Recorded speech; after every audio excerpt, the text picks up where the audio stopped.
Bom dia, galera. Bom, hoje é a nossa segunda aula. Alguns avisos iniciais. Primeiro, por favor, cheguei no horário, porque, enfim, aqui hoje a gente está começando um pouco atrasado também. O ideal é que a gente comece no máximo às 9h10, porque, enfim, eles começam a liberar às 9 e tal. O ideal é que 9h10 a gente comece. Enfim, hoje deu certo. Acho que vai chegar mais gente atrasada ainda. Depois eu vou reforçar o recado aí. Mas, por favor, a gente tem que sempre chegar no horário. Além disso, não esqueçam seus crachás. Porque, enfim, é a logística aqui da aula e tal, do espaço. A gente precisa mesmo que vocês tragam os crachás que vocês receberam para a entrada conseguir acontecer rapidamente e tudo isso. Beleza? Além disso, bom, aqui a gente tem uma lista de presença. Para quem chegou aí depois, no final da aula, é só passar aqui e dar um check, né? Vou colocar um xizinho aí. E também não esquece de marcar também se você veio na aula de segunda-feira. Além disso, a gente... Bom, acho que vocês estão acompanhando os recados pelo e-mail, as coisas que a gente está postando no site e na pasta do Google Drive, mas vale reforçar aqui. A gente tem um fórum para que vocês, também o pessoal que está acompanhando o curso online, possam postar as dúvidas e tudo isso. Enfim, então sempre se tiverem dúvida, não está rodando alguma coisa, isso aqui funciona desse jeito ou do outro, é só ir lá no fórum, colocar a dúvida, legal, porque todo mundo consegue ver, então pessoas que tiverem dúvidas semelhantes, elas podem ir lá e, enfim, ver a pergunta e a resposta. Outra coisa é que, bom, a gente tem o nosso grupo no WhatsApp e tal, e algumas pessoas mandaram algumas dúvidas sobre como rodar o código e tal pelo WhatsApp, e eu respondi, porque a gente não tinha ainda muito claro como que a gente ia ter essa política de tirar dúvidas. E, bom, ficou o seguinte, se você tiver dúvidas sobre como que roda um programa, como que escreve um certo código, etc., por favor, não mande no WhatsApp do meu, do Michael, ou de qualquer um dos outros membros do time. Mandem essas dúvidas ou no fórum, ou em outro lugar, que é a coisa que eu vou falar agora. A gente vai ter... Eu falo daqui a pouco, na verdade. O WhatsApp usa só para emergência, tipo, cara, eu preciso falar com o Gustavo, com o Michael, com alguém disso agora, aí vale falar lá pelo WhatsApp. Além disso, bom, outro lugar que a gente vai ter para tirar dúvidas são as horas de plantão. O que vão ser as horas de plantão? Uma vez por semana, talvez 2 vezes por semana, a gente vai ter um dos membros do time que vai ficar online no Google Hangouts. E, bom, para quem tiver dúvida de como usa Hangouts, daqui a pouco a gente explica. Aliás, no final da aula, é só vir aqui perguntar para mim e tal. Mas, enfim, o pessoal do curso presencial vai ter acesso a esse plantão e nele vocês vão poder entrar para tirar dúvidas como membro do time. Então, se um código não está funcionando, você quer perguntar para alguém, você vai poder perguntar para essa pessoa nas horas de plantão dela. A gente vai ter a nossa primeira amanhã, à noite, umas 9 horas da noite. A maioria dos membros do time trabalha e tal, então a gente só consegue fazer isso à noite. Eu vou mandar mais informações com o link e tal, e para vocês poderem participar. Outra coisa, eu tinha que falar disso na primeira aula, eu esqueci. É sobre como me chamar. Tipo, me chamem de Gustavo, Gus, Gu, enfim, só não chamo de professor, porque é meio estranho, sei lá, não é mal. O Nathan foi tirar uma dúvida comigo, e aí ele falou, professor, como é isso? Eu, professor, nossa, eu sou estranho. Me chama de Gustavo, do que vocês quiserem. Outra coisa sobre... Bom, quanto é que começaram a fazer a lição já? A lição 1? Só para ter uma ideia. Tá, um pouco mais da metade. Quem não começou, tranquilo, sem pressão. Quer dizer, um pouco, porque o prazo é sexta-feira. Bom, que legal que a gente já começou. Eu acho que provavelmente se tiveram a experiência de bater a cabeça muitas vezes para resolver algumas coisas pequenas, faz parte do processo de aprender a programar, de ser cientista da computação. Principalmente agora no começo, né, que a gente não sabe direito como funciona a língua e tal, é normal bater a cabeça um tempão para descobrir como eu faço isso acontecer, tem que reassistir a aula e tal. Mas faz parte, sabe? Antes de tentar tirar dúvida comigo, com alguns outros membros do time, tenta resolver você mesmo, porque tipo, faz muito bem para o aprendizado, sabe? Aquela meia hora, 1 hora, 2 horas que você gasta para resolver um problema bobo, você está aprendendo muita coisa naquele tempo. Bom, então esses são os recados iniciais. Hoje a gente vai continuar falando de Carol durante metade da aula, por metade da aula. E depois a gente vai falar tchau pro Carol e vai começar a fazer programas em Java.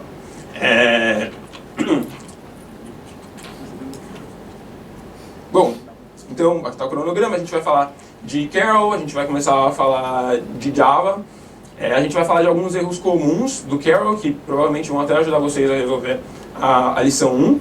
Depois a gente vai falar de comentários no código, depois a gente vai falar de decomposição e a gente vai falar de ACM Program.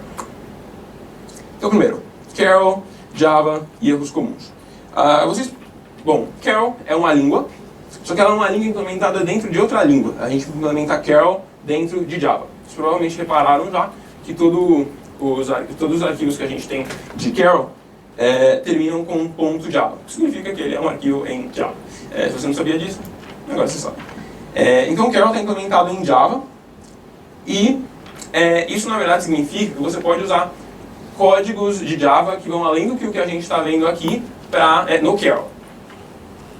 Só que vocês não vão fazer isso. A gente quer que vocês resolvam os problemas da lição 1 e tal, só com os códigos que a gente está falando aqui, que é basicamente os 6 comandos que o Super Carol respeita. Depois, todas aquelas coisas, né, que é para checar se é verdade ou se é falso, então se a frente está livre, se a esquerda está livre, todo aquele tipo de coisa. Depois a gente tem também while loop, for loop, if, else statement. Então são basicamente essas coisas aí que vocês vão estar usando para resolver a lição 1, vocês não devem precisar de qualquer outra coisa para resolver. É isso sobre Carol e Java. Agora, a gente vai falar aqui de alguns erros comuns. O primeiro erro que é muito comum é fazer um loop infinito. Então imagina essa situação aqui, em que você tem um while loop, sendo que a condição do while é enquanto a frente estiver livre. Então, while front is clear, você quer que o Carol turn left. O que vai acontecer aqui? Ele vai continuar girando, certo? Porque a frente dele sempre vai estar livre. Então, bom, tem essa situação inicial, ele vai checar, a frente está livre, então eu vou virar para a esquerda. Ele vai virar para a esquerda. Depois a frente está livre de novo, ele vai virar para a esquerda. Aí a frente livre de novo, ele vai virar e ele vai continuar fazendo isso infinitamente. É muito comum isso acontecer em alguns programas, a gente colocar uma condição que vai ser sempre verdade e o programa travar nela e não continuar para o resto do código. Quando isso acontecer, faz parte, o computador não vai travar nem nada, é só você fechar a janela, depois resolver o problema e rodar o programa de novo. Dúvidas até aqui? Mas o programa não acusa daí o erro, ele fica só girando sempre. Exato. Nesse tipo de situação, o código é executado e ele vai ficar só girando sempre, você tem que ir lá e fechar a janela. Dúvidas? Dúvidas sobre o loop infinito ou até sobre coisas que eu falei no começo? Não? Beleza. Próximo erro, muito comum, é o erro por falta de um. E aqui eu vou mostrar um código para dar o exemplo de quando ele acontece.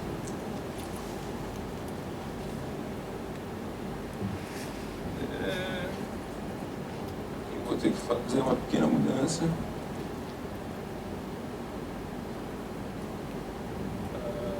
Na verdade é isso.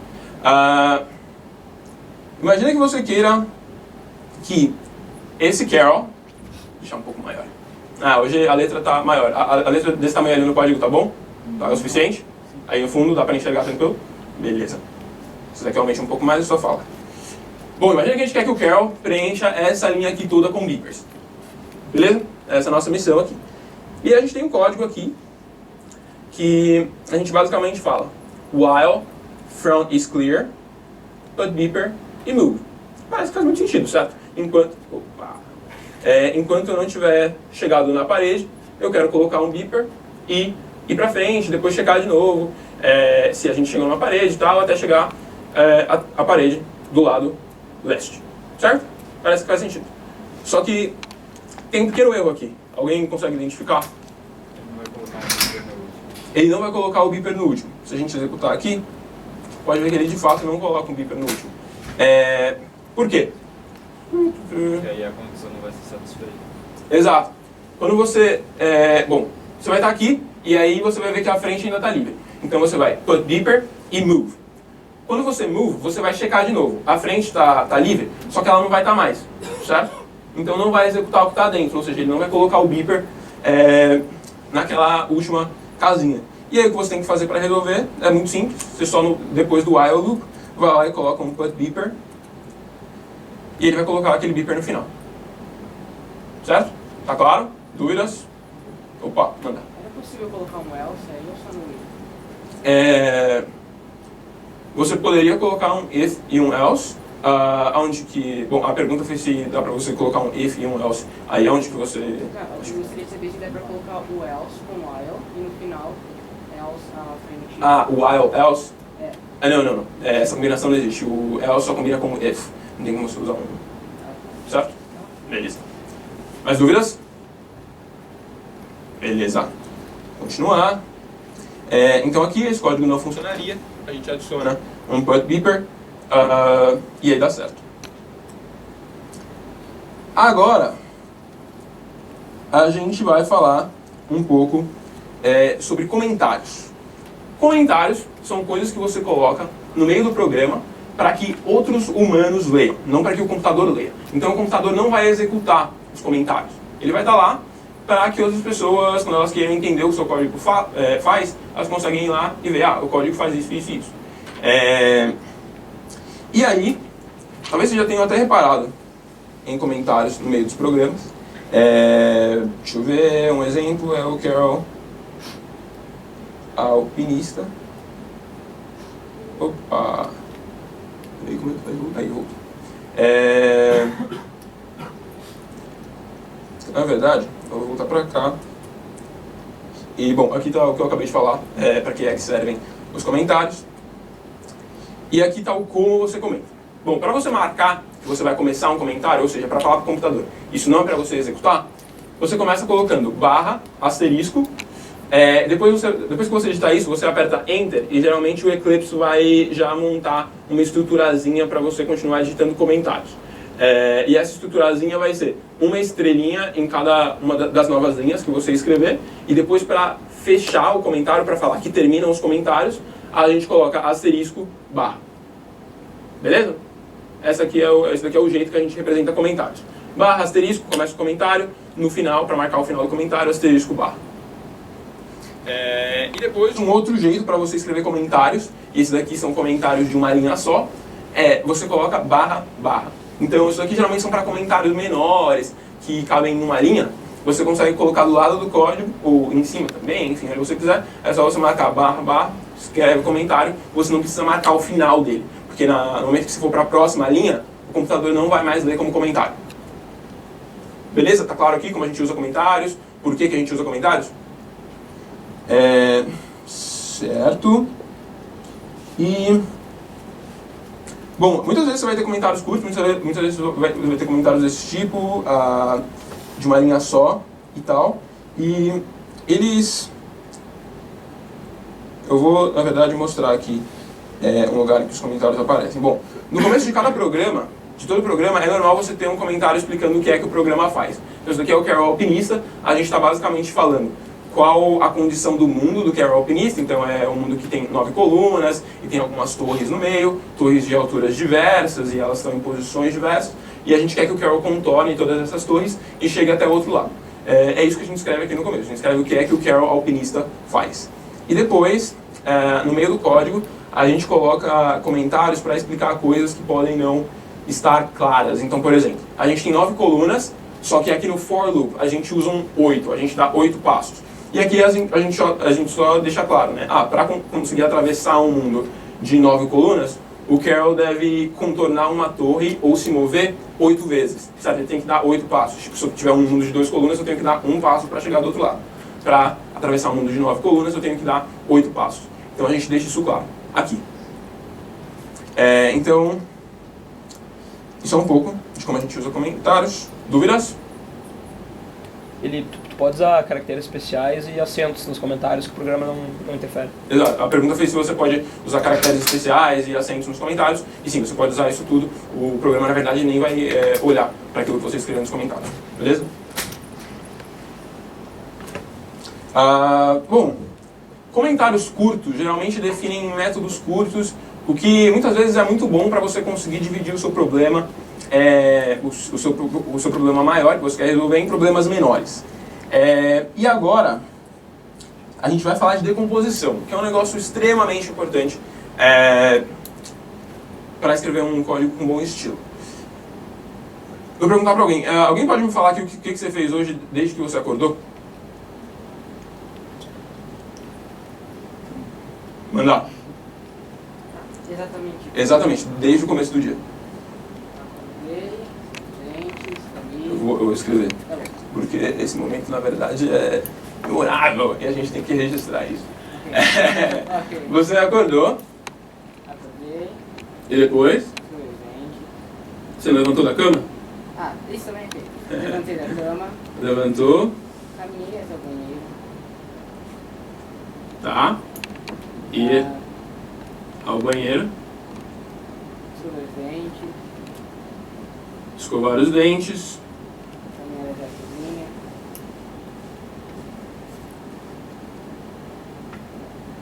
depois cozinha e depois assim por diante. Ah, E depois pra cozinha e depois assim por diante, depois tem várias outras coisas. Muito obrigado pela participação. Então, bom, repara que aqui, né, a gente dividiu o dia dele em algumas partes, só que repara que cada uma dessas partes, ela se divide em partes menores. Então, por exemplo, se você pegar e escovar os dentes, tem todo um processo para escovar os dentes, né? Você tem que primeiro pegar a escova, aí depois você tem que passar a pasta de dente. Aí depois você coloca a escova embaixo da água. Aí depois você movimenta, escova.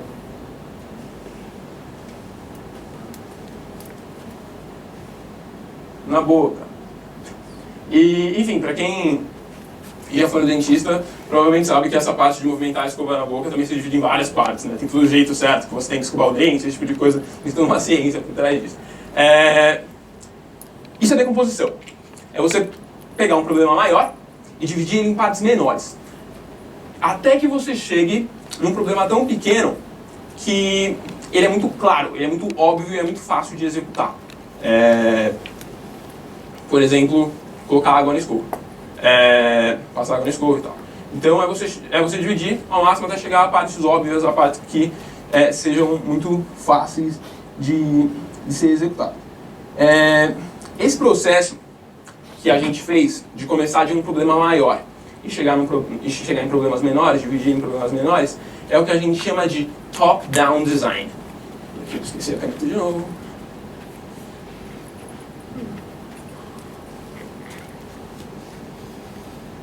Top-down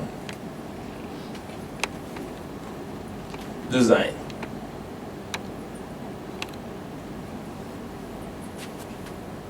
Eu inverti o N e o G? Eu inverti, né? Não, tava certo. Tá certo? Só que normalmente você esquece como escreve design. É isso. Top-down design. Top-down design é você pegar um problema maior e dividir em partes menores. É isso. E, em contraste ao top-down design, a gente tem o bottom-up design. O bottom-up design é você começar das partes menores, dos comandos mais simples. Então, por exemplo, com o Carol,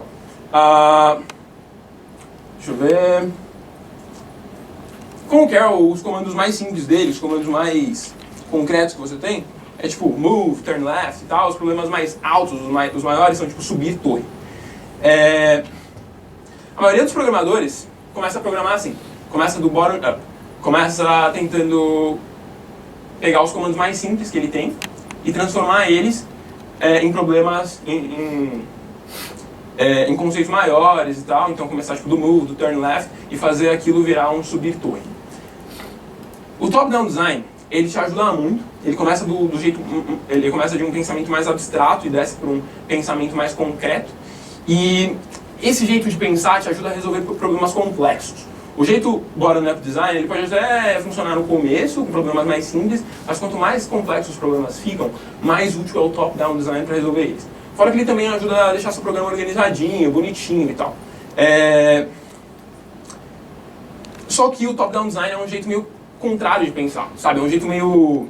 A gente não está acostumado a pensar desse jeito. A gente está acostumado a pensar nos comandos mais concretos, tipo move, turn left e tal, e como a gente coloca isso tudo junto para fazer uma coisa. uma outra coisa. Pesquisas dizem que você demora cerca de 100 horas para transitar de um pensamento bottom-up para o top-down design. E adivinha só, a gente tem um curso de 4 semanas que demanda cerca de 25 horas por semana. Então, a gente espera que ao final dessas 4 semanas todos tenham 100 horas de programação e, portanto, estejam cracks em top-down design. Dando um exemplo aqui de novo do Carol Alpinista para explicar a questão do top-down design. Aqui a gente tinha o for loop, aí a gente entrou no primeiro if statement, e depois a gente tinha um move. O move é um comando que já é concreto, é simples, o Carol consegue entender. A gente não precisou, aqui não tinha nenhum tipo de problema muito complexo que a gente precisasse, enfim, incluir. Isso daqui é um problema mais complexo, é o travessar torre. O Carol não tem nele um comando chamado travessar torre. A gente primeiro escreve o travessar torre lá, então a gente está começando do problema maior, e depois a gente divide ele em partes menores. Então travessar torre virou subir torre, move e descer torre. Vocês conseguem ver como o top-down design se aplica aqui? E depois cada um desses, então subir torre, a gente vai dividir ele em partes menores e assim por diante. Até a gente chegar em comandos mais simples que o Carol entende, como turn left, move, turn right. Dúvidas? Opa, manda.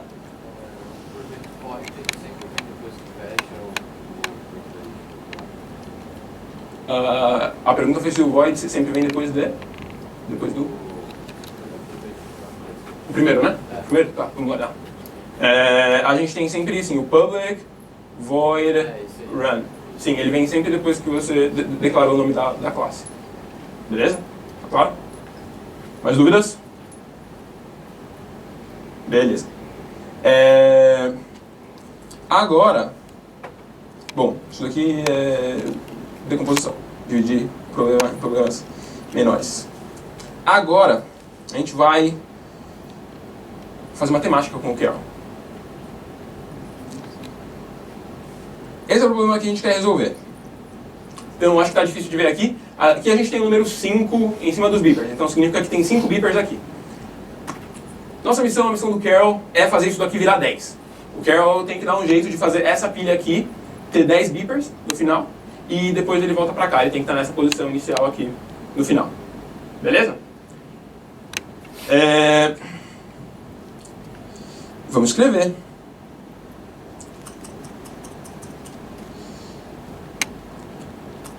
Acho que a primeira coisa que a gente pode começar a fazer é move, né? Colocar o Carol pra cima do void run. Mandar o Carol pra cima da pilha. A gente vai lá e manda ele move. E agora eu vou fazer mágica. Eu vou falar aqui, dobrar, não tem acento, número de beepers, que é justamente a parte complexa do problema. Mas relaxa, top-down design. A gente começa o problema maior, depois a gente vai dividir em partes menores. Então a gente vai move, a gente vai para cima da pilha, a gente vai dobrar o número de beepers, e depois a gente quer voltar para a posição inicial, certo? Então eu vou colocar aqui mover para trás. Pronto. A gente tem o problema resolvido aqui, enfim, o problema estruturado nos passos maiores dele. E agora a gente vai criar esses métodos aí que a gente escreveu. Eu vou começar pelo mover para trás, porque é mais fácil, é mais simples, a gente já consegue matar rapidinho. Então, mover para trás. O que a gente pode fazer para mover para trás? Turn around. Depois a gente move. E depois, para o Carol continuar olhando para o leste, o que é que a gente faz? Turn around de novo. Então pronto, a gente já definiu esse segundo método aqui, mover para trás. Dúvida? Boa! Valeu, obrigado, time. Dúvidas até aqui? Beleza. Vamos agora definir esse dobrado número de beepers aí. A parte do dobrado número de beepers é de verdade onde vai estar o nosso algoritmo, ou seja, a nossa estratégia para resolver esse problema. Alguém tem alguma ideia de como a gente poderia resolver isso?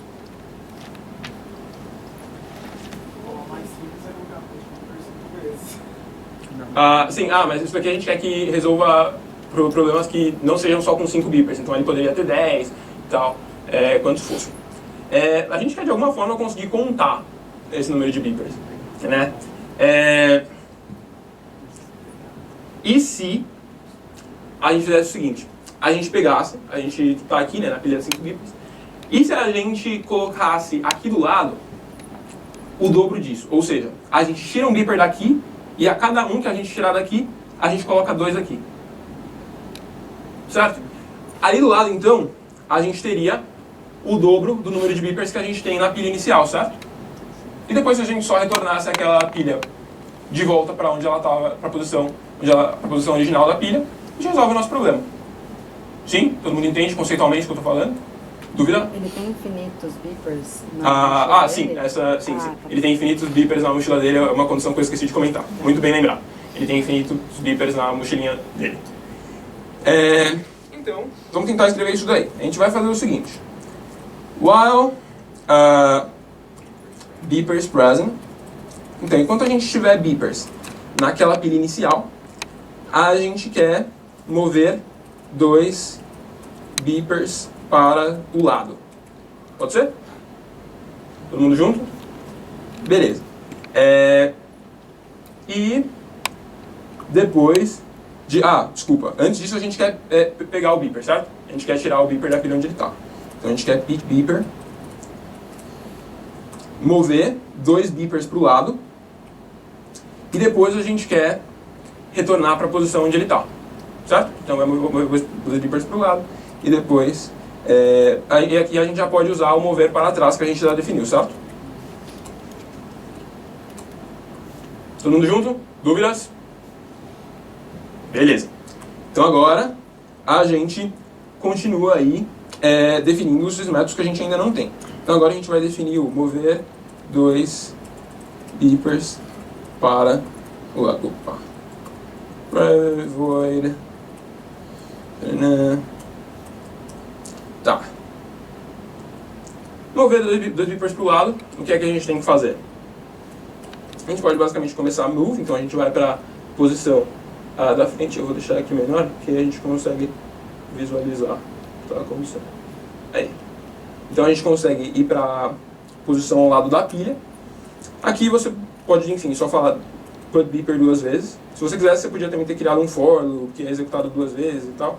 Como os dois vão gastar só 2 linhas, eu vou colocar aqui put beeper e put beeper.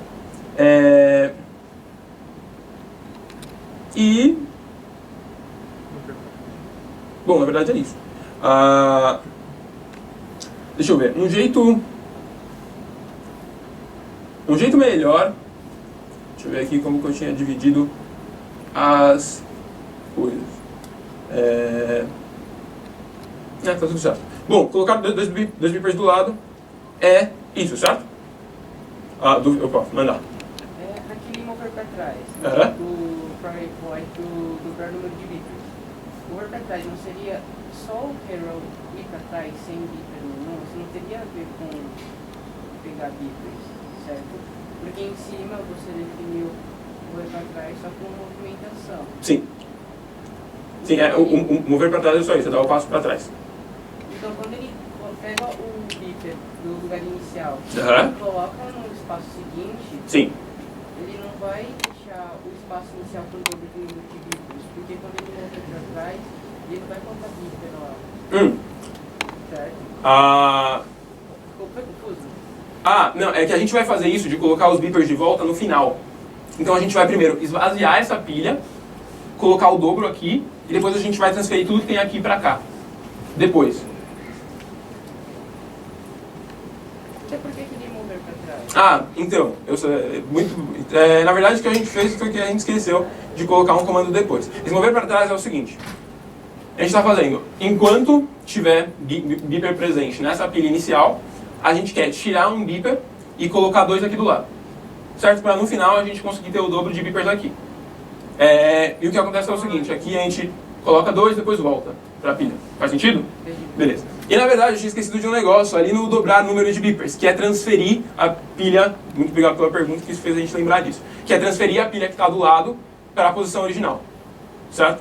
Então eu vou simplesmente escrever um código aqui, transferir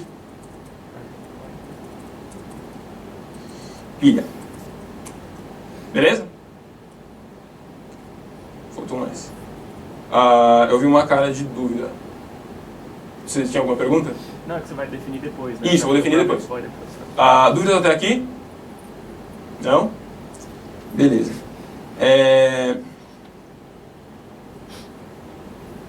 Acho que tá tudo certo. Vamos lá. Então aqui, mover 2 beepers para o lado, a gente move, put beeper, beleza? Agora, a gente tem que definir o transferir pilha.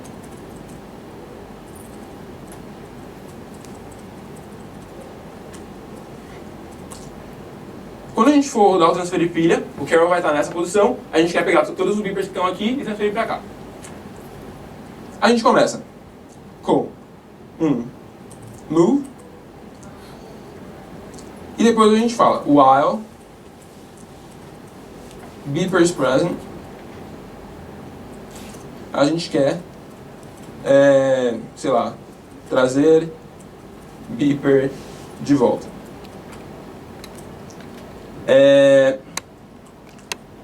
E depois de... a gente vai, a gente vê se tem beeper presente, a gente traz o beeper de volta.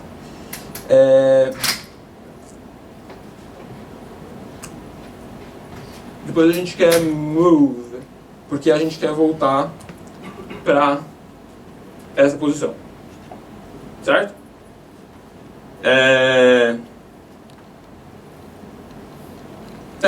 Acho que tá certo. Se não tiver, a gente corrige daqui a pouco. E agora a gente tem que definir o trazer beeper de volta. Então a gente vai basicamente pick beeper, mover para trás, depois put beeper.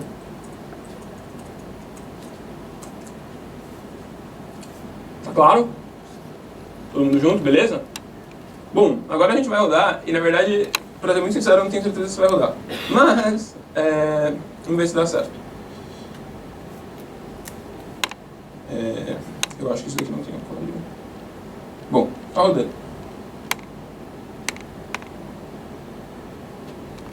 Vocês viram ali, a gente criou uma pilha de 10 beepers. Agora a gente está trazendo tudo de volta.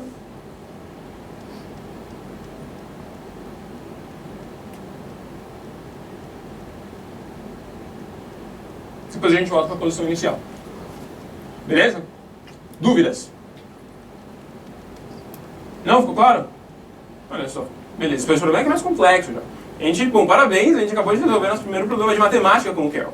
E, pra falar a verdade, o Carol, ele consegue resolver qualquer operação matemática que uma calculadora consegue resolver. E você fala, então elevar um número ao quadrado? Sim. Tirar raiz quadrada? Sim. Fazer logaritmo? Sim. Ele consegue fazer isso tudo.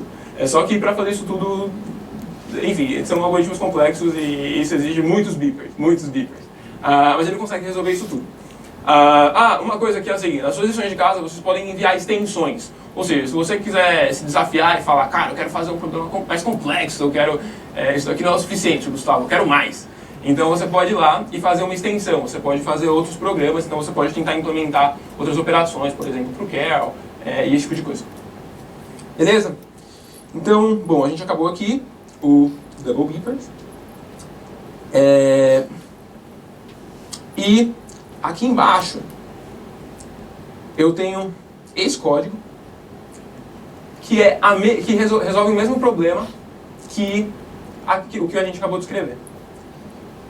Só que, pô, acho que todo mundo concorda que isso daqui é muito feio, né? Você não consegue entender o que está lá. Você olha para aquilo e você não tem ideia do que aquele programa resolve. Então isso daqui é um exemplo de má engenharia de software, sabe? Não tem métodos, não tem decomposição alguma, não tem comentário, enfim, esse é o tipo de coisa que a gente não quer que vocês façam. A gente quer ensinar para vocês um bom estilo que é o top-down design. Beleza? Para deixar esse programa que a gente escreveu ainda melhor, a gente teria que inserir comentários em cada um desses métodos explicando o que cada um deles faz. Um jeito legal também de fazer isso é falar de pré-condition e pós-condition, ou seja, pré-condição e pós-condição. Eu tenho esse exemplo aqui no Carol Alpinista. O método atravessar torre, ele tinha uma pré-condição que era o Carol está olhando para o leste e ele está na base de uma torre, certo? Ele está de frente para uma torre. E a pós-condição, ou seja, qual que vai ser a situação depois que o método tiver sido executado, ele vai estar olhando para o leste ainda, na base da torre, só que do outro lado, ou seja, uma coluna à frente do que ele estava. Esse é um bom jeito de explicar seus métodos, tá? É falar pré-condição e a pós-condição, como está antes, como está depois. Beleza? Dúvidas? Zero? Beleza. E aí você pode perguntar, Gustavo, mas quanto que eu tenho que decompor, até que nível que eu tenho que chegar de decomposição e tal? Essas são tipo 4 regrinhas ou 4 sugestões do que é uma boa decomposição. Sobre métodos. Cada método tem que resolver um problema. Então, em todos os exemplos que a gente deu, a gente tinha um problema que a gente tinha era, por exemplo, atravessar a torre. Era atravessar a torre. Depois um outro problema que a gente tinha era subir a torre. Então, cada método resolve um problema. Certo?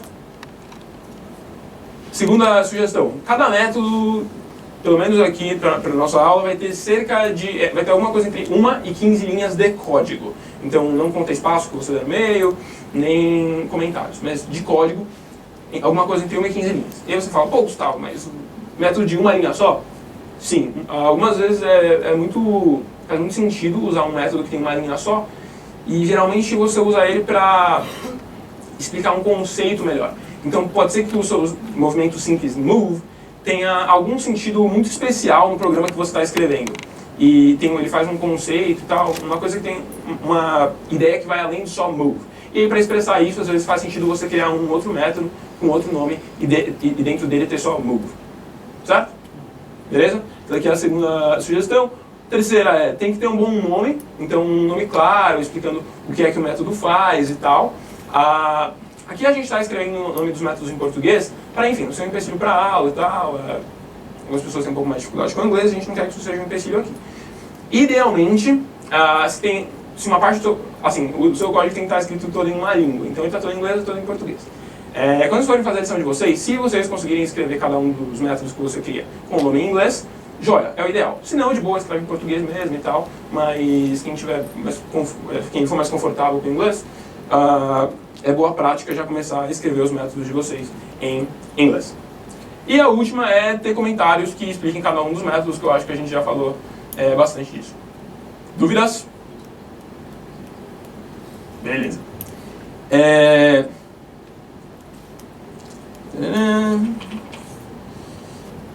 Agora... Bom, na verdade aqui a gente vai deixar o Carol. Estamos deixando o Carol para entrar em Java. Se der tempo, ao final eu vou falar um pouquinho mais sobre um outro problema com o Carol, mas não é essencial. Java. Java.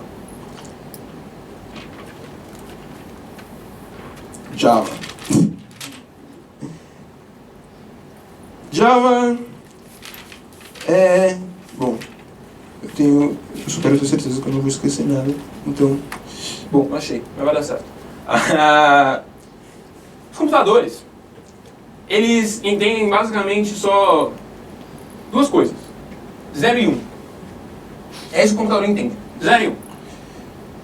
Só que a gente escreve um monte de coisa que não é 0 e 1, né? Aliás, a gente não escreveu nenhum 0 nem 1. A gente escreveu o termo left, move e tal, que não é 0 e 1. O que acontece é que tem um negócio que se chama compilador, que ele vai transformar todo esse código que a gente está escrevendo, term write e tal, e transformar eles em coisas que o computador entende. Essa linguagem que a gente usa, que está distante do que o computador entende, que está distante do 0 e do 1, a gente chama de high level.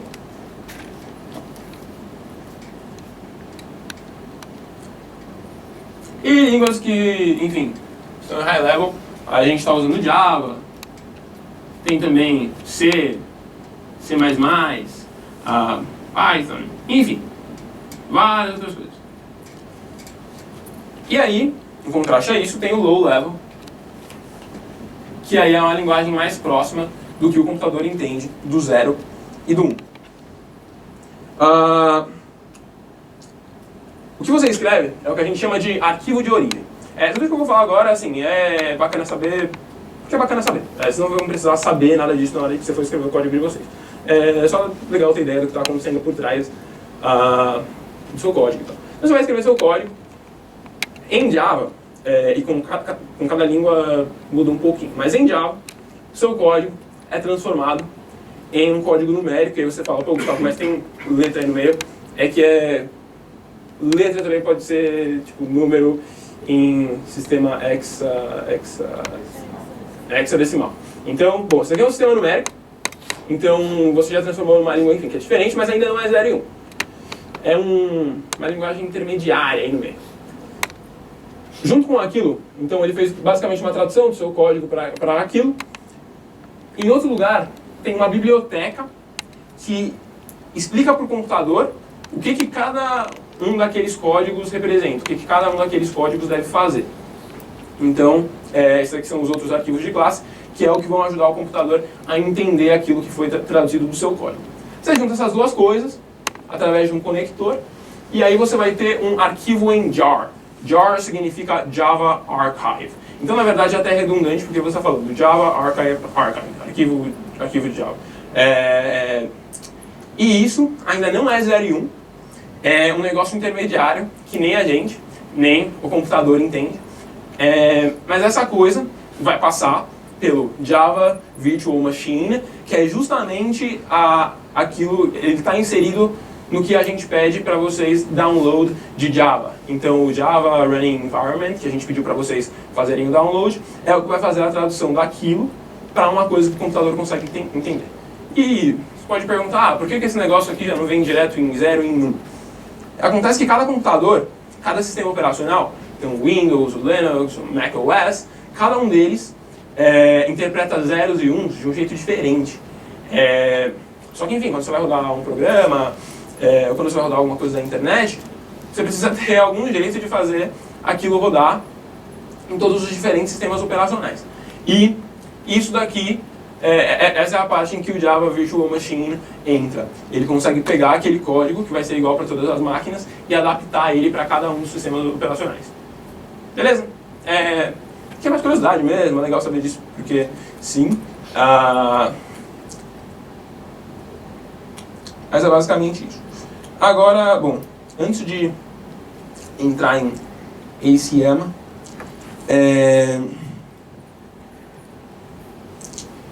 eu vou falar de classes. Eu sou muito perdido com essas coisas de caneta. Tudo que a gente escreve em Java vai ser uma classe. Então por isso que todo começo de código tem public, class, alguma coisa. Tudo que a gente está escrevendo é uma classe. E as classes que a gente escreve, elas são sempre extensão de coisas que já existiam, então coisas que alguém já tinha escrito pra gente, a gente estende aquilo para fazer uma versão melhorada. Então, a gente tinha, por exemplo, o Carol, e aí a gente tinha o Super Carol.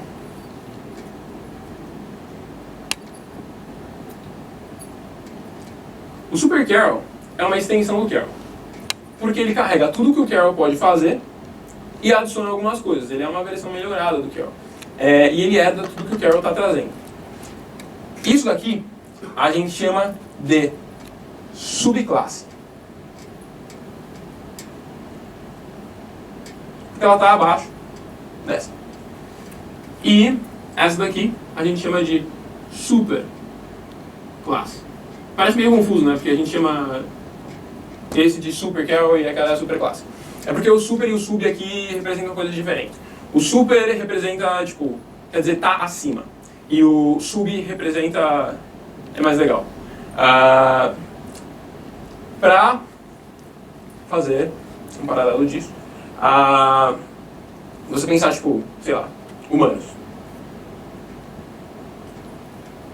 Humanos são primatas. E primatas são mamíferos.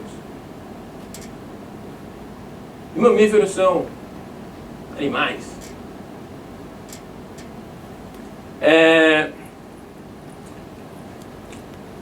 Além dos humanos, a gente pode falar também que macacos são primatas. Tem algumas características, bom, todas as características de primatas, humanos e macacos herdam, certo? Então, os caras que estão abaixo herdam tudo dos caras que estão acima, certo? Então, tudo que um animal tem, o humano vai ter. Tudo que um mamífero tem, então, por exemplo, glândula mamária e, sei lá, mais alguma coisa, tanto o humano quanto o macaco vão ter, certo? Porém, conforme você vai chegando embaixo, você tem coisas que outras classes não têm. Então, por exemplo, os humanos têm, em teoria, um cérebro mais desenvolvido. Então, essa daqui é uma característica a mais que o humano tem. Isso daqui é basicamente a mesma coisa. Você herda tudo que vem de cima e adiciona mais algumas coisas. Beleza? Dúvidas? Opa, manda. Então dá pra falar que uma extensão é uma subclasse? Desculpa? Então dá pra falar que uma extensão é uma subclasse? Sim, a dúvida foi se você pode falar que é uma extensão ou uma subclasse. Sim, subclasse é uma extensão de alguma coisa que já existia. Beleza? Sempre que a gente roda um programa, a gente cria um objeto. E por isso que a gente fala que Java é uma linguagem orientada a objetos. A classe é como se fosse meio que um modelinho, uma forminha de como você faz vários objetos. Então, por exemplo, humano, pegar uma pessoa, seu nome? Sofia? Sofia. A Sofia é uma humana, mas ela não representa nela mesma a humanidade, certo? A humanidade é a classe e ela é um objeto, desculpa. Mas ela é como se fosse um objeto, ela é uma ocorrência, uma instância daquela classe. Faz sentido? E é exatamente isso que toda vez que você roda um programa, o que você faz, a telinha do Carol que aparece, é um objeto. Então ele tem a forminha, aquela classe, você pega aquela e gera um novo objeto. Que é como se fosse tipo, uma idade e você gera uma pessoa. Beleza? Faz sentido? Certinho. Então, bom, é isso que a gente quer dizer quando a gente fala que Java é uma língua orientada a objetos. Deixa eu só dar uma olhadinha aqui para ver se não estou esquecendo de nada. Não estou esquecendo de nada. Para a gente programar em Java, a gente vai novamente usar coisas que alguém já escreveu para a gente, assim como a gente estava usando em Carol, porque assim a gente já consegue fazer um monte de coisa legal bem cedo, logo de cara. E quem escreveu essas coisas para a gente foi uma empresa chamada ACM, que é Association of Computing Machine, alguma coisa assim. E eles têm várias classes e a gente vai sempre estar fazendo extensão dessas classes. A gente vai estar fazendo sempre extensão de Console Program, Dialog Program e Graphics Program.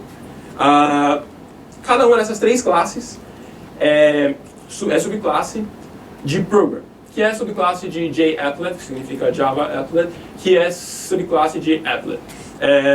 Applet é basicamente uma aplicação leve que você consegue rodar em uma página de web. Então, basicamente, isso que é Applet. Não precisa se preocupar com o que é, mas só para vocês terem uma ideia, é isso. Aqui a gente acaba nossos slides e agora a gente já vai começar a programar em Java. Então, a gente vai rodar agora nosso primeiro programa em Java.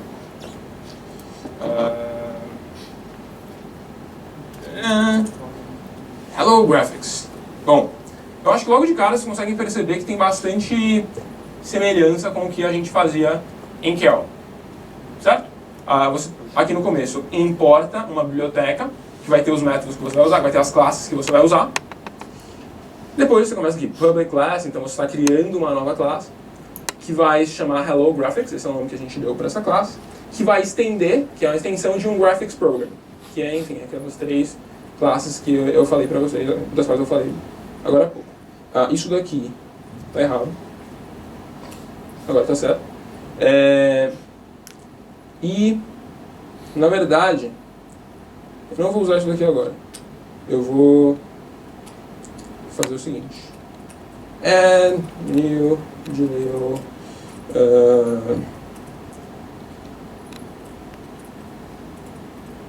olá,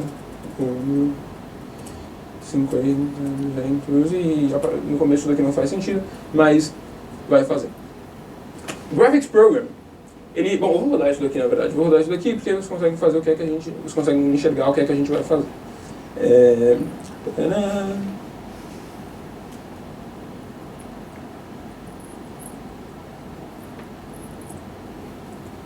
Não está aqui?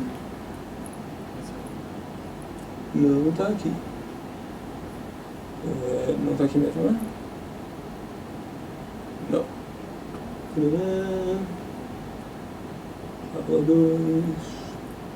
Eu acho que tava ali. Tava? Eu não vi. Sim, sim. Alguém viu? Em cima. Um pouco passou. Aula 2 ali. Mais pra baixo. Mais pra baixo. Ah, boa. Foi mal. Valeu. Obrigadão. Então, o que a gente fez aqui, bom, eu sei que tá pequeno, daqui a pouco a gente já vai corrigir isso. Mas aqui tá escrito Olá Mundo. Um Graphics Program, ele sempre vai te dar um canvas, uma tela em branco, na qual você pode desenhar um monte de coisa. Tipo, você é tipo artista e você pode colocar nessa tela o que você quiser. O que a gente colocou aqui foi um G-Label. Tem várias classes que você pode adicionar.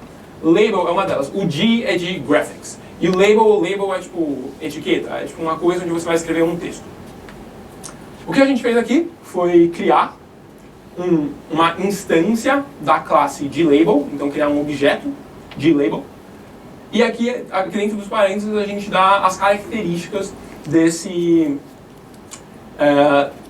objeto. Então ele vai ter um texto, ele vai carregar um texto chamado Olá Mundo, e a gente vai colocar ele como a primeira parte dessa coisa que está entre parênteses, a gente vai colocar entre aspas, e depois os 50 e 200 representam basicamente a localização desse D-Label na tela. Teve uma coisa que eu esqueci de falar, que é o seguinte: um objeto, ele encapsula um comportamento e dados. Comportamento e dados. Quando a gente estava programando Carol eram os comandos que a gente falava para ele seguir. Então, para ele subir a torre, para ele move, para ele turn left, tudo isso é o comportamento do objeto da classe. E, além disso, todo objeto também tem dados, ele carrega dados. Então os dados, por exemplo, que a gente tinha em Carol, era onde que tinha beeper, quantos beepers tinha, existiam, onde que estavam as paredes, esse tipo de coisa. Então todo objeto carrega comportamento e dados. Nesse tipo de situação aqui, a gente tem alguns dados que o objeto de label carrega. E aí quando a gente executa, bom, a gente tem isso daqui.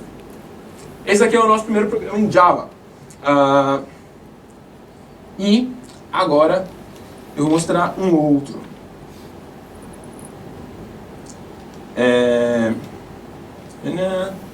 Agora é Hailstone.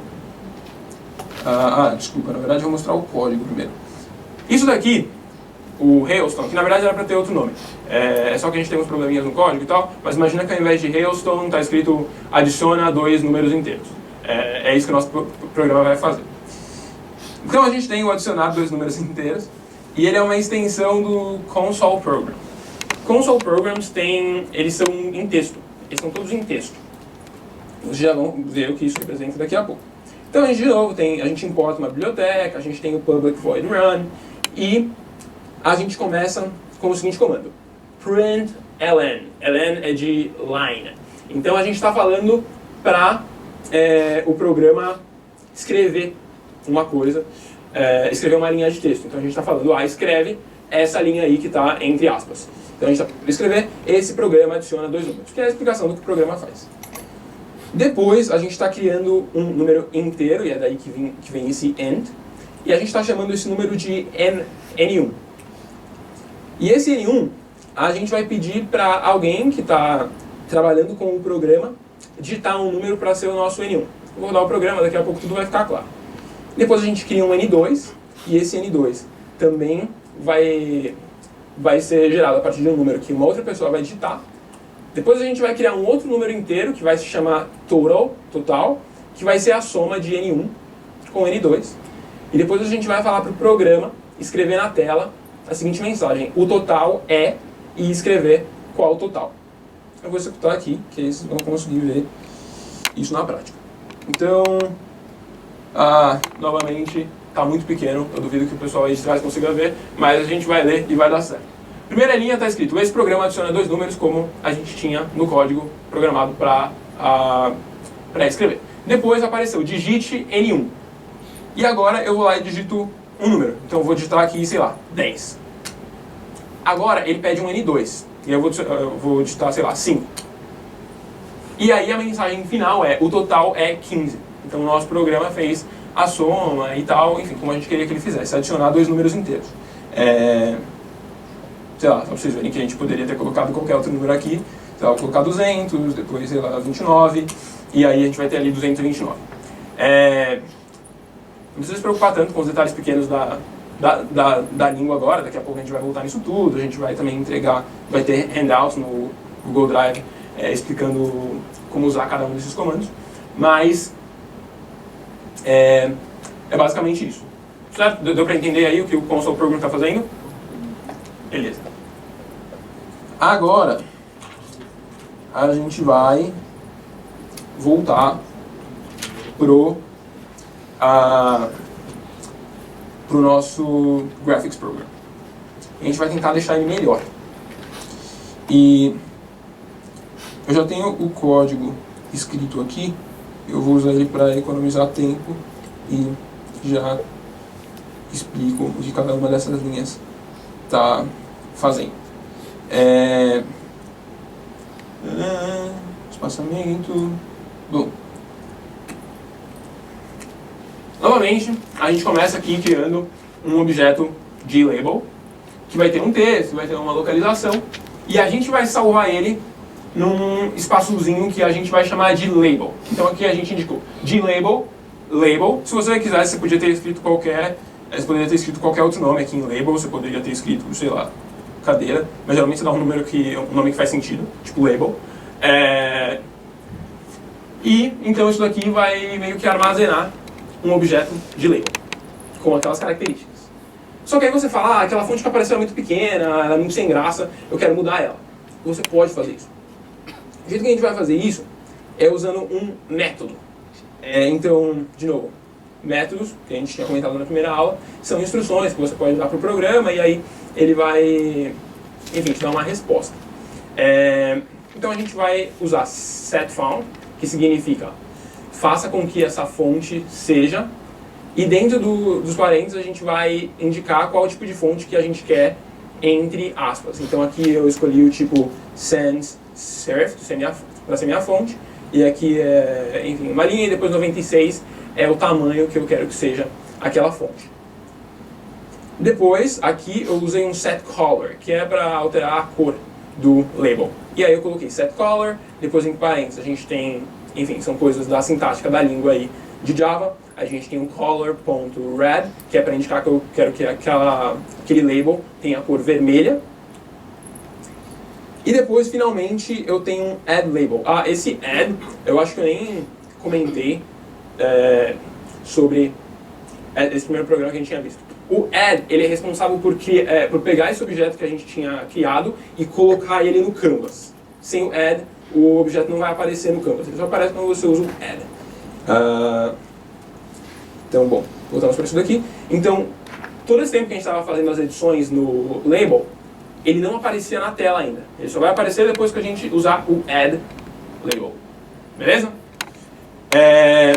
Além disso, vocês perceberam aqui que eu coloquei um .setFound depois do label para indicar que eu queria mudar a fonte do label. No Carol, quando a gente dava um comando tipo move, o único objeto que tinha para realizar aquele método era o Carol. A partir de agora a gente vai ter vários objetos, então a gente precisa de um jeito para indicar em qual objeto a gente quer aplicar um método. E o jeito que a gente faz é isso daqui, a gente coloca o nome do objeto, label, ponto, depois o método que a gente quer executar. E aí, se a gente executar isso daqui, a gente tem esse label. Dúvidas? Eu sei que foi muita informação, eu sei que foi bastante informação. Manda. Pra que é aquilo ali, tipo 50 e 200 do lado? 50 e 200. 50 e 200 eles têm a ver com a posição do label. Então o 50 é a posição no eixo X e o 200 é a posição no eixo Y, sendo que, então horizontal, vertical, sendo que o 50 começa a medir da esquerda para a direita e o 200 começa a medir de cima para baixo. Isso é em pixels, isso? É em pixels. é em pixels. Beleza? Dúvida? Manda aí. No outro programa você escreveu print line, né, em vez de label. Qual a diferença? Vai em qualquer lugar? A gente tem dois tipos de programa diferentes, certo? Um é o Graphics Program, então isso daqui é um Graphics. O outro que eu tinha escrito é um Console, certo? Então a gente usa, enfim, a gente acaba usando códigos diferentes para cada um deles e tal, certo?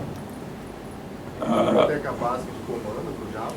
Desculpa? Biblioteca básica de comandos?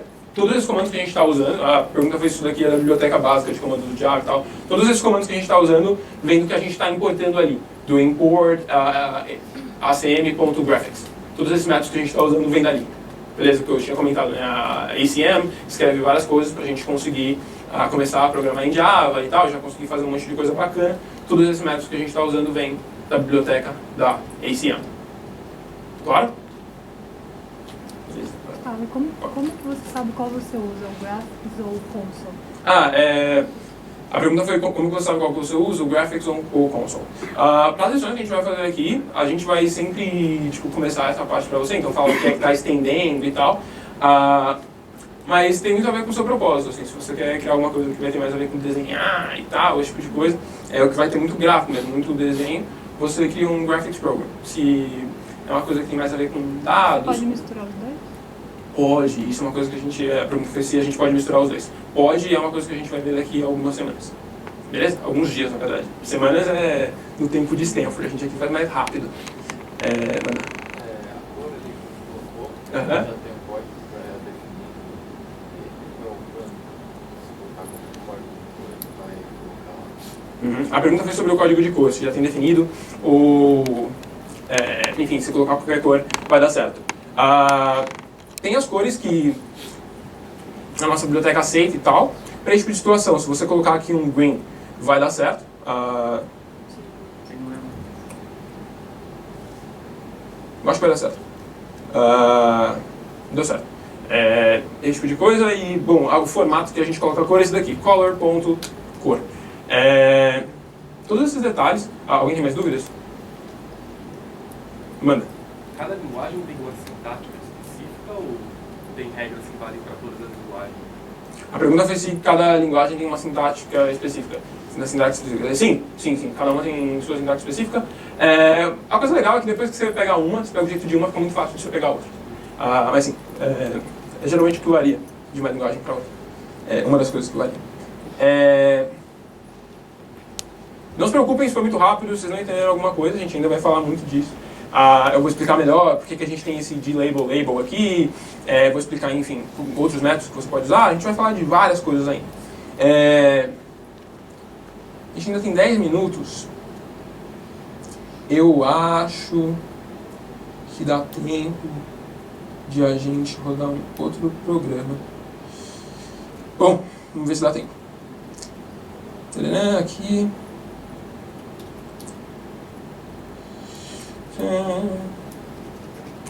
Aqui se der tempo. Comentário para você conseguir explicar para outros humanos o que está acontecendo.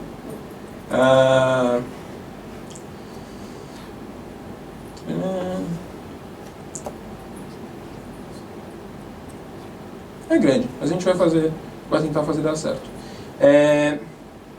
Posso eu perguntar como é que tu escolheu as barras para tirar de comentário? Sim.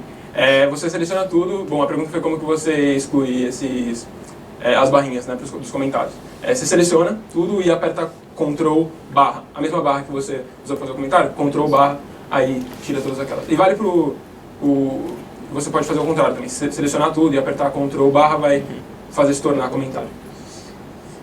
Bom, esse programa aqui é o seguinte. Eu acho que está certo.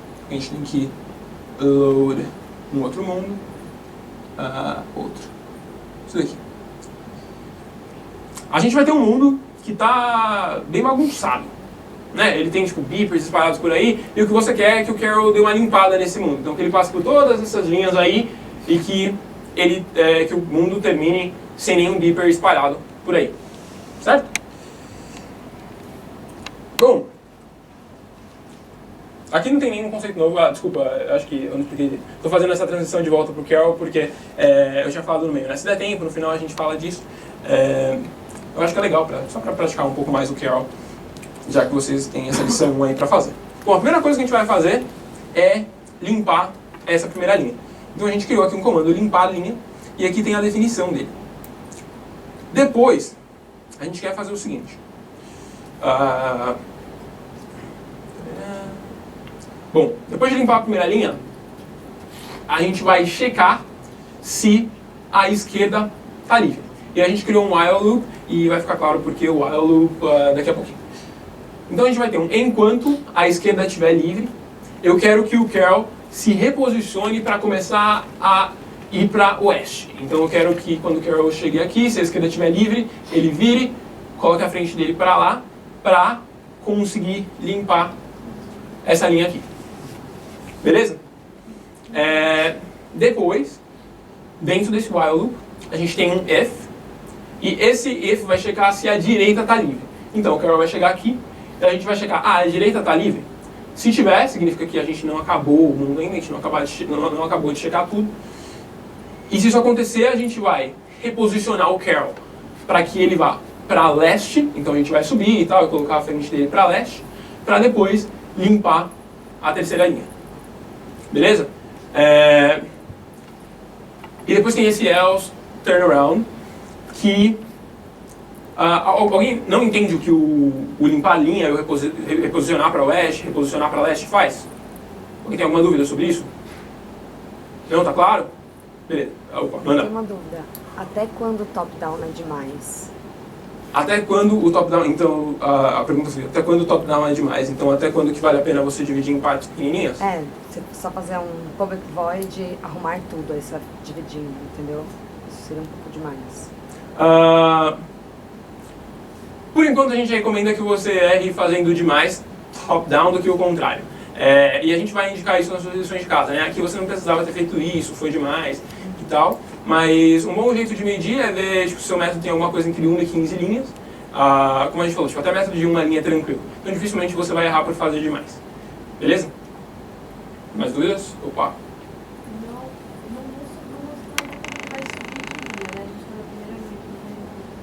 A pergunta foi se a gente já mostrou como que ele vai subir de linha.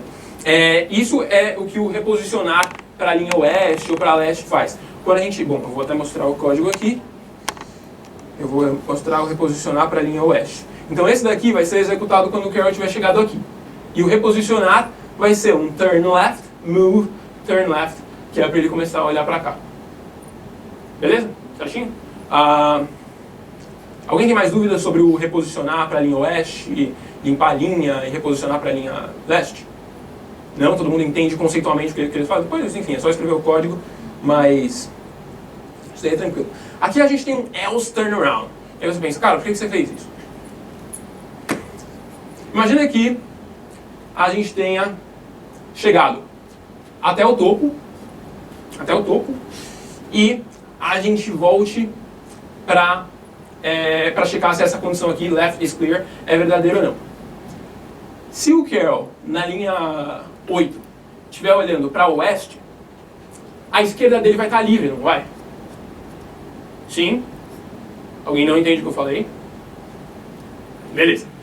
Então a esquerda dele vai estar livre, então ele vai vir começar a executar isso daqui de novo. A gente não quer que isso aconteça. E a forma que a gente vai fazer para checar isso é a seguinte.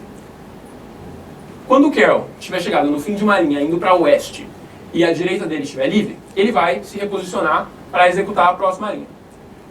Quando ele, naquele tipo de situação, então ele está na linha 8, indo para leste, acabou a última linha, se ele checar a direita e a direita não estiver livre, que vai ser esse caso, ele vai turn around. Quando ele turn around, a esquerda dele agora não vai mais estar livre, certo? Então, quando ele voltar para o while loop, ele não vai executar o que está dentro. Ele vai sair do while loop. Tá claro o que está acontecendo? Dúvidas? Pode repetir, por favor? Sim. A partir de que parte? Não, dessa parte final que você colocou.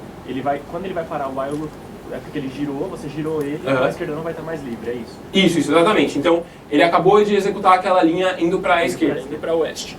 Aí ele vai checar a direita dele. Se a direita estivesse livre, ele ia se reposicionar para chegar próximo. Naquele caso, não vai estar. Então, o que ele vai fazer é girar para que quando ele volte no começo do while loop e cheque se a esquerda está livre, não vai mais estar, então você vai conseguir sair do while loop. Porque senão você tem um loop infinito e tal. Beleza? Mais dúvidas? Não? Olha só. Pensei que isso daqui ia ser mais complicado. Então vamos ver se funciona. Eu espero que funcione. Deu certo. Vocês viram que ali no final ele deu essa giradinha. Certo? Ele foi exatamente pelo caminho que a gente tinha falado que ele ia fazer. Ele deu essa virada e a gente conseguiu parar o loop. A gente acabou a aula de hoje. Eu tenho... Deixa eu ver. Eu acho que vale a pena comentar. Eu recebi alguns dias atrás um artigo de uma amiga. Um artigo que foi publicado na The Economist. E esse artigo falava de como a inteligência artificial vai exigir mudanças em educação, em economia, em várias coisas. Inteligência artificial, como o nome sugere, é você, enfim, é fazer computadores, fazer coisas que a gente costumava achar que só humanos conseguiam fazer. Uma dessas coisas, só para dar um exemplo, é conseguir reconhecer objetos. Então, reconhecer um objeto, então saber que, por exemplo, isso daqui é uma garrafa, e conseguir reconhecer outros tipos de garrafa, é uma coisa que a gente pensava que só o humano conseguia fazer, que é um negócio meio complicado mesmo, né? A gente tinha o conceito de uma garrafa, mas como a gente consegue explicar para o computador? Ah, isso é uma garrafa. A partir de 2010, 2011, a gente começou a ter muito desenvolvimento nisso. E as máquinas começaram a ficar melhor que a gente nisso. Humanos, enfim, tem um negócio lá de identificar objetos e tal, que os humanos geralmente têm uma taxa de acerto de 95%. As máquinas começaram a ter 96%. É isso que é usado no Facebook também, eu acho que vocês já viram, né? Quando você tem uma foto e aí aparece, você quer marcar seu amigo, e está reconhecendo face, sabe? É um negócio extremamente complexo.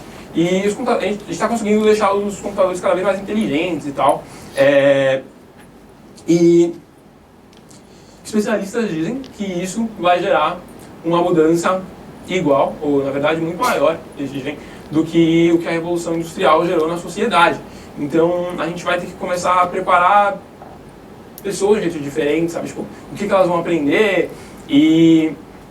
Bom, conforme máquinas conseguem fazer cada vez mais coisas que humanos fazem, a gente precisa reorganizar a economia, certo? Porque, enfim, senão a gente vai ter muitos empregos perdidos e esse tipo de coisa. Então, estar antenado no que está acontecendo, nas evoluções que a gente está tendo em programação, computação, o que os computadores estão conseguindo fazer, é um negócio muito importante até para quem tem um foco que não tem a ver com isso da computação, porque vai afetar várias áreas. Eu vou tentar encaminhar esse artigo para vocês, eu acho. Está em inglês, mas vale jogar no Google Tradutor e ver o que dá para entender e tal. Geralmente o Google traduz bem, porque os computadores estão ficando cada vez mais inteligentes. Eu acho que é basicamente isso. Alguém tem alguma dúvida sobre logística, onde que eu baixo alguma coisa? Não achei a minha pasta do Drive, alguma coisa logística aí? Eu não achei minha pasta do Drive, então você... Tá, beleza, eu falo contigo daqui a pouco, tá? Mais dúvidas aí, até sobre coisas que a gente explicou? Não, opa, manda. Sobre as direções, direita e esquerda, em relação à perspectiva do Carroll ou em relação à nossa perspectiva? A pergunta foi sobre as percepções do que é esquerda, do que é direita. Então, quando a gente fala turn left, é esquerda para quem? É do Carroll. Então, a frente do Carroll é tipo aqui nesse caso. E a esquerda é o que está para nós, porque a gente é em cima. Certo? Faz sentido? Beleza. Mais dúvidas? Os condicionais também, tipo left and right is block, do Carroll. Os condicionais também, left, right is block e tal, em relação à perspectiva do Carroll. Se alguém tiver algum probleminha e tal, alguma coisa, venha aqui falar comigo, alguma coisa não rodou e tal, pode vir falar comigo, vou ficar uns minutinhos aqui ainda. E é isso. Obrigadão, galera. Quem não assinou a lista, por favor, não se esquece de assinar ali. Beleza? Valeu!